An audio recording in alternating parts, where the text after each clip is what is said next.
Universe for Adventures of a Sailor Girl, sitting down with Craig Neal, going south on Quest once again, minus your counterpart this year. Yes.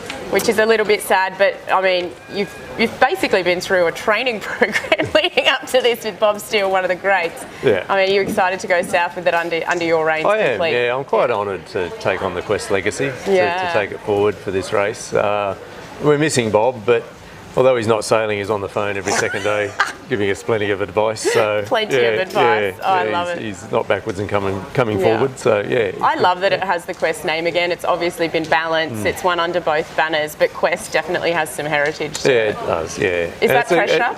Yeah. Oh, look, of course it's pressure, but it's just such a great team. Like, we're a team that has really stuck together and sailed together for some time now, and it's just a really good bunch of people. And it's not just on the boat, like off the boat. We're all good friends, and we love a good laugh and a good ribbing, and it's just what makes it fun and enjoyable. If COVID's taught us anything, it's that those connections are the most important thing. That's right. What did it mean to you to miss last year, and what does it feel like this year, as we've got thunder overhead and we can expect this for the next few days, I feel. Yeah. Look, it's so great to be going. Like last year was, of course, very disappointing, but you just had to accept it because that was the world we're in, and everything was being cancelled, and it was just another disappointment. But I think we all became everybody had some sort of disappointment throughout the last 2 years. Maybe we've become more resilient. It might make us better ocean racers. Maybe. Yeah, absolutely. Yeah. I mean,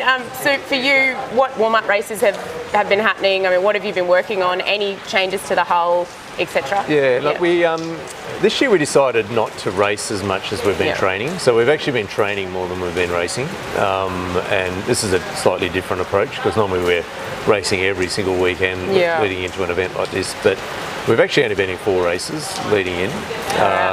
Mixed results. Very excited on the first race, so I put the boat over the line by half a bowsprit. So well, that's good. You don't want to do that on Boxing Day. Fall started on the first race. That's what happens when you don't sail for 2 years. Yeah. You get out there and a little bit excited. So that sort of cost us that race, and that's how competitive the TP 52 circuit is. You miss one start, you can't cook. And that's that. Playing catch up all day. And then the other races, look, a couple of tactical errors, but I'm actually quite happy with the boat's performance on a straight line. So we've just got to play a percentages game, keep in there, keep going, keep smashing into it. They say you learn more from a loss anyway. So you've learned not to be over at the start. Yep, you've learned to not take the little things for granted, and that your crew is everything. That's a pretty good lesson. They are absolutely everything, and they're a great crew. I'm really proud of them, and look, we're all excited and keen to get going. And I'm not going to bring up the C word, that being COVID, but I am going to bring it up because obviously we missed last year, but this year going into it, I know there'll be testing here today. The queues out the front have been massive. It adds a little bit of stress. I mean, going south is already stressful, which people don't realise. I mean, you guys have been isolating. We both just took our masks off. Yes. It's a different world, isn't it? It's completely different, and it's sad, really. But look, I completely understand why we're doing it, and we have to do it. And I'm just hoping the 14 on board all test negative.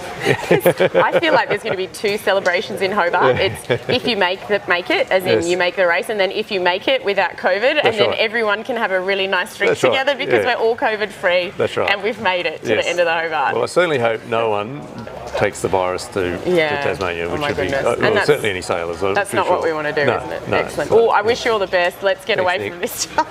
Back to the positive. Have a great race. I think it will really suit you, and good luck. Thank you so much.